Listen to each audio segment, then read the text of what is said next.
Shalom, shalom, shalom, haleluya, puji Tuhan. Selamat pagi. Sungguh Tuhan kita baik dan teramat baik. Dan dalam kebaikannya, Ia telah membangunkan kita di hari ini, Rabu 15 Februari tahun 2023. Percayalah, sebagaimana Tuhan sudah memelihara kita di sepanjang malam ini, kita pasti akan diberkati juga di sepanjang hari ini.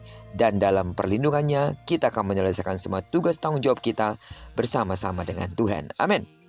Baiklah, sebelum kita lebih jauh melakukan semua kegiatan pekerjaan kita di hari ini, mari kita landasi hidup kita dengan mendengarkan firman Tuhan dari pembacaan Alkitab 1 hari 1 pasal dari pembacaan 16 hari bersama Markus.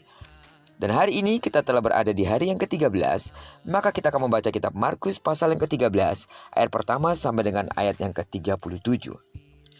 Judul renungan kita pada pagi hari ini, Peganglah Keyakinanmu. Sebagai pengantar renungan ini saya akan coba bacakan untuk kita ayat yang ke-35.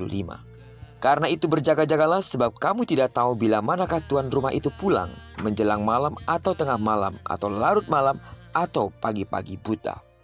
Sidang jemaat Tuhan yang saya kasih dalam nama Tuhan Yesus, saudara dimanapun berada, camkanlah bahwa kalau kita menggantungkan hidup pada hal yang bersifat sementara, maka semuanya akan berakhir. Sebaliknya, jika kita menggantungkan hidup kita pada yang bernilai kekal, maka kita akan mendapatkan pula hidup yang kekal dan abadi itu. Seorang murid Yesus berkata di dalam ayat yang pertama, "Guru, lihatlah betapa kukuhnya batu-batu dan megahnya gedung-gedung itu." Kemegahan dunia seringkali membuat kita gagal untuk fokus mengejar kehidupan kekal. Kerap kali kita mencurahkan seluruh pikiran, waktu, dan tenaga hanya untuk mengejar kenikmatan dunia. Dan murid Yesus juga manusia biasa, sehingga hati mereka tergoda terhadap batu-batu yang kuat dan gedung-gedung yang sangat megah itu. Yesus menyadarkan para murid agar hati mereka jangan terikat pada hal-hal yang duniawi yang fana itu. Yesus mengatakan bahwa semuanya itu akan diruntuhkan. Tidak ada yang kekal di dunia ini. Semuanya akan berakhir saat datangnya langit dan bumi yang baru. Allah berkata, "Aku adalah Alfa dan Omega." Artinya, hanya Tuhan yang kekal, yang layak menjadi pegangan hidup kalau mau mendapatkan hidup yang kekal itu pula. Ada yang mengatakan bahwa semewah apapun mobil yang dimiliki, pada akhirnya mobil jenazahlah yang akan mengantar akhir hidup di dunia ini. Semewah apapun rumah yang kita nikmati, pada akhirnya peti mati adalah tempat terakhir untuk tubuh manusia beristirahat selamanya. Ungkapan ini mengajak kita untuk tidak mengejar kefanaan dunia, melainkan mengejar nilai-nilai kekekalan.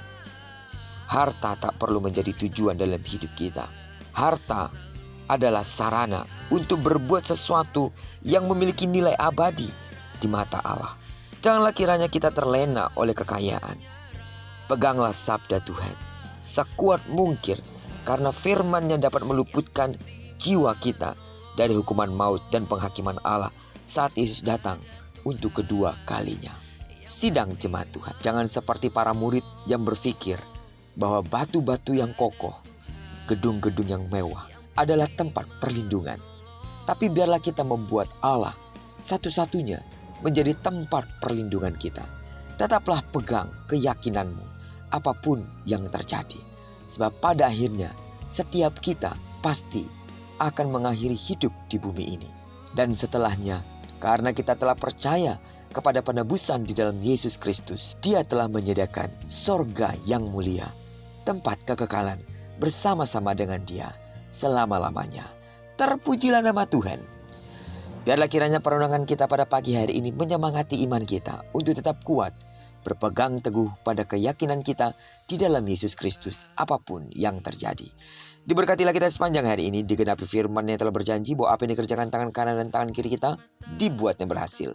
Kemanapun kaki kanan dan kaki kiri kita melangkah sepanjang hari ini, di sana pasti kemuliaan Tuhan akan dinyatakan. Diberkatilah kita bersama dengan orang-orang yang kita kasihi, serta bersama dengan orang-orang yang kita cintai dimanapun mereka berada. Terpujilah nama Tuhan. Shalom.